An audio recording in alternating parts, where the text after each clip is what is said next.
Thank you for taking me out of order today. Dear Senate Education Committee Chair Chang Diaz, House Education Committee Chair Paish, and members of the Joint Committee on Education. Before I start, I do want to identify myself along with a slight disclaimer.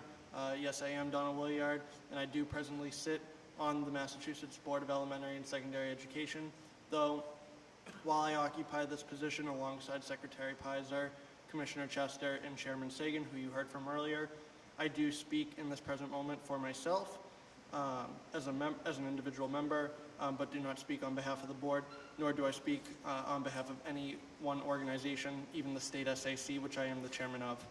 Let me be clear, my testimony today will not be a bash on the Common Core, it will not be a slamming of NCLB, and it will not be even about getting rid of tests in general. I'll leave that to others, as I'm sure you've already heard a bunch today. What my testimony is trying to do is just outline factual information that you may bring back to your respective chambers. I'm here to talk about strictly what is on the table, a 3-year moratorium on high stakes attached to existing testing. Looking at 2 scenarios, this fall, Park comes to a vote on the board. It fails, the state continues with MCAS and pursues alternative assessments we can use for state testing. That's one. Scenario 2 is the one I'm much more concerned with, and why I think that S294 and H340 become extremely critical. If Park comes to a vote at the board this fall and Park gets adopted as our next state test, this would mean then that all students would be required to take Park except for grade 10. 10th graders would still be required to take MCAS through at least the class of 2019. And then they'll have to switch back to Park for their 11th grade. That means we'll be administering Park to these students caught in the pipeline of regulation and law.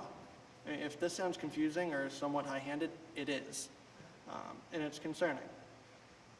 By implementing these respective bills, then that would suspend the necessary use of MCAS in the 10th grade, i.e. the graduation requirement is gone, just for these 3 years. Passing this bill would mean that if Park is adopted, then it can truly be adopted. We don't want to be administering 2 tests at once. That's not fair, and it's not good for anyone.